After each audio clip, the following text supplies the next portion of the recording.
History बदलने की ताकत कभी कभी सिर्फ एक युद्ध से नहीं बल्कि एक फैसले से होती है। एक ऐसा फैसला जिसने भारत को सदियों की गुलामी में धकेल दिया। लेकिन क्या होता अगर वो दिन कभी आया ही ना होता? क्या होता अगर अंग्रेज भारत पर राज ही ना कर पाते? अगर हमारी दौलत, हमारे मंदिर, हमारा ज्ञान कभी लूटा ही ना जाता?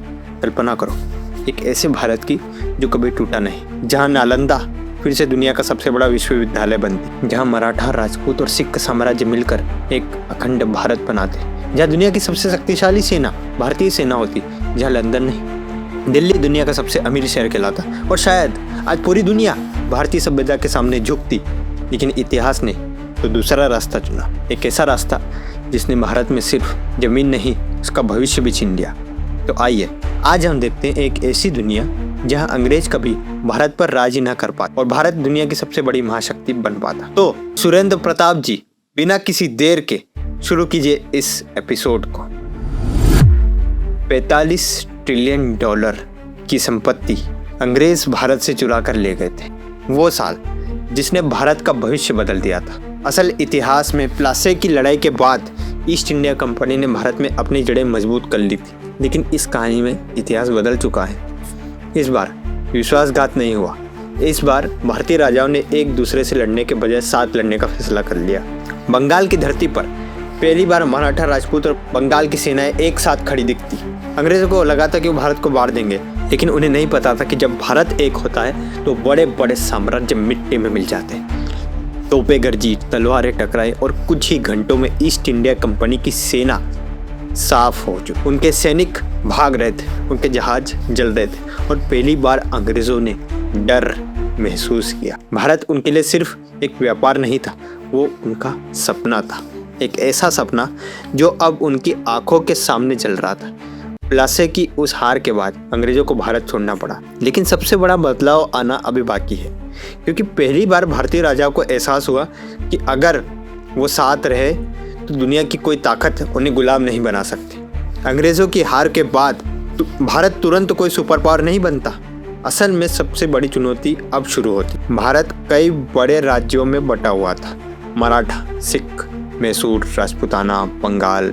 हर राज्य की अपनी सेना, अपनी राजनीति और अपने हित। लेकिन अंग्रेजों को रोकने के बाद एक बात तो बिल्कुल साफ हो चुकी थी। अगर विदेशी शक्तियों से बचना है तो भारतीय राजाओं को आपस में सहयोग करना होगा। धीरे धीरे व्यापारिक समझौते शुरू होते। कुछ राज्यों ने सैन्य गठबंधन बनाए, समुद्री सुरक्षा मजबूत की गई ताकि यूरोपियन कंपनियां दोबारा भारत पर राजनीतिक प्रभाव न बना सके। दिल्ली अब पहले जैसी राजनीतिक शक्ति नहीं थी, इसलिए भारत किसी एक राजा के अधीन नहीं आया। इसके बजाय एक ढीला महासंघ बना, जहां बड़े राज्य मिलकर भारी मामलों पर फैसले लेते थे। इसका सबसे बड़ा फायदा व्यापार में दिखाई दिया। भारत पहले से ही दुनिया की बड़ी अर्थव्यवस्थाओं में था और अब यहाँ का धन बाहर जाने के बजाय यहीं के उद्योग और शहरों में लगने लगा। कपड़ा उद्योग, जहाज निर्माण, धातु का कार्य, कई क्षेत्रों में भारत धीरे धीरे आगे बढ़ रहा है। यूरोप में इंडस्ट्रियल रिवॉल्यूशन शुरू हो रहा था और भारत भी उससे पूरी तरह अलग नहीं रहता। भारतीय व्यापारी और शासक नई तकनीकों को अपनाने लगे। शायद भारत पश्चिम जितनी तेजी से औद्योगिक नहीं बनता, लेकिन वो आर्थिक रूप से कमजोर बिल्कुल नहीं होता।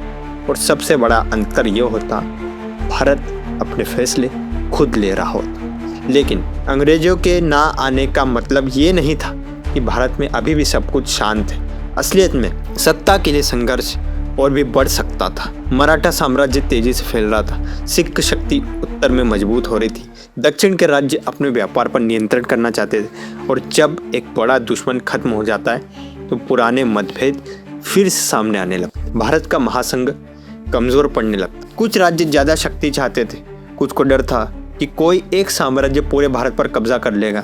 सीमाओं पर छोटे युद्ध शुरू हो जाते, व्यापारिक रास्तों पर कब्जे के लिए लड़ाइयाँ होने लगती। कई जगहों पर भारी कर वसूले गए, किसानों में असंतोष बढ़ता। भारत अमीर था, लेकिन वो पूरी तरह यूनाइटेड नहीं। इसी दौरान यूरोप भी बदल रहा था। ब्रिटेन, फ्रांस और दूसरे देश औद्योगिक क्रांति के कारण तेजी से आधुनिक बन रहे थे। इंडस्ट्रियल रिवॉल्यूशन का पूरा फायदा उठा रहे थे। उनकी फैक्ट्रियाँ, उनके हथियार, उनकी नेवी पहले से ही कहीं ज़्यादा शक्तिशाली हो चुकी थी। और भारत के सामने सबसे बड़ा सवाल यही था, क्या पुरानी व्यवस्था नई दुनिया का सामना कर पाएगी? कुछ भारतीय शासक बदलाव चाहते थे, वो नई तकनीक, आधुनिक सेना और इंडस्ट्रीज लाना चाहते थे, लेकिन कई पुराने राजा अपनी पारंपरिक सत्ता छोड़ने को तैयार नहीं थे। यहीं से भारत दो रास्ते में बंटने लगता, एक रास्ता आधुनिक बनने का और दूसरा पुराने गौरव में जीते रहने का। और इतिहास गवाह है, जिस सभ्यता ने समय के साथ खुद को नहीं बदला वो धीरे धीरे कमजोर होने लगी और एक दिन इतिहास के पन्नों में धूल खाती हुई गायब हो गई। 19वीं सदी की शुरुआत तक दुनिया बदल रही थी। यूरोप में मशीनों का दौर शुरू हो चुका था, फैक्ट्रियां तेजी से बढ़ रही थी, लेकिन इस बार भारत सिर्फ देखने वाला देश नहीं था, क्योंकि भारत के पास वो चीजें पहले से ही मौजूद जिनकी इंडस्ट्रियल रिवॉल्यूशन के लिए जरूरत पड़ती। ये इंडिया का भारत का सबसे बड़ा प्लस पॉइंट होता अगर अंग्रेज नहीं आते। विशाल जनसंख्या, मजबूत ट्रेड नेटवर्क, अच्छे कारीगर और दुनिया के सबसे बड़े कपड़ा उद्योग में से एक। अंग्रेजों के शासन के बिना भारतीय इंडस्ट्रीज नष्ट नहीं होती। बंगाल का कपड़ा उद्योग, सूरत और मद्रास के पोर्ट्स, मैसूर की धातु तकनीक, ये सब धीरे धीरे मशीनों के साथ जुड़ने लगती। शुरुआत शायद यूरोप जितनी तेज नहीं होती, लेकिन भारत पीछे बिल्कुल भी नहीं रहता। भारतीय व्यापारी यूरोप से इंजन और मशीनें खरीदते। कुछ भारतीय राज्य अपने कारखाने स्थापित करते, अपनी फैक्ट्रियां लगाते और समुद्री व्यापार से आने वाला पैसा उद्योगों में निवेश होने लगता। सबसे बड़ा बदलाव रेलवे में दिखाई देता। ब्रिटिश हितों के लिए नहीं, ब्रिटिशों के फायदे के लिए नहीं, बल्कि भारतीय व्यापार और प्रशासन के लिए एक रेल नेटवर्क हो सकता है कि वो बनाते। बॉम्बे, कोलकाता, मद्रास बड़े औद्योगिक शहर बन जाते। काफ़ी बड़ी बड़ी इंडस्ट्रीज वहाँ पर लगती। कपड़ा, जहाज निर्माण, लोहे और हथियारों का उत्पादन भारत की अर्थव्यवस्था को तेजी से बदलने लगा, क्योंकि ऑलरेडी भारत दुनिया की सबसे रिच कंट्री था, नंबर 1 इकोनॉमी था। लेकिन ये रिवॉल्यूशन उसे एक और नया बूम देता। लेकिन इसका दूसरा पहलू भी था। औद्योगिक विकास के साथ अमीर और गरीब के बीच अंतर बढ़ता। गाँव से लाखों लोग शहरों में काम की तलाश में जाते। कारखानों में लंबे घंटे, कम मजदूरी और खराब परिस्थितियाँ। भारत भी वही समस्याएं देखता जो उस समय यूरोप देख रहा था, लेकिन एक बड़ा अंतर फिर भी रहता। भारत की संपत्ति किसी विदेशी साम्राज्य के पास नहीं जा रही होती, उसका लाभ धीरे धीरे भारत के अपने व्यापारियों, राज्यों और उद्योगों को मिल रहा होता। तो अगर कभी भारत पर अंग्रेज राज नहीं कर रहे होते तो क्या 2026 का भारत पूरी तरह से अलग होता?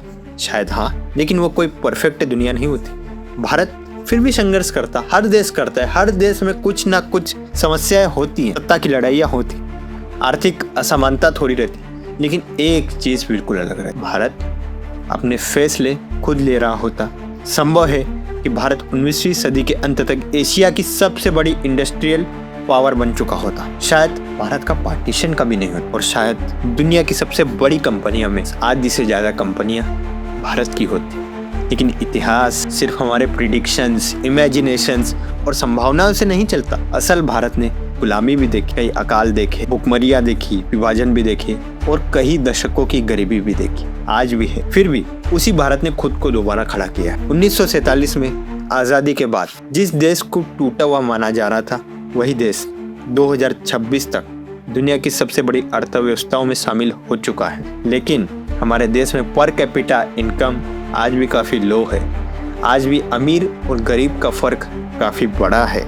आज भी दुनिया की सबसे बड़ी युवा आबादी भारत के पास है। यानी सच ये है कि भारत की क्षमता कभी खत्म नहीं हुई है। बस शर्त यह है कि हमारा देश अपने टैलेंट को पहचाने और उसकी कद्र करे, जिसका सारा श्रेय हमारी गवर्नमेंट को जाता है। ये काम गवर्नमेंट का है कि देश का टैलेंट वेस्ट ना हो। अगर इतने संघर्षों के बाद भी भारत यहाँ तक पहुँच सकता है, बिना गुलामी के भी वो कितना आगे जा सकता था।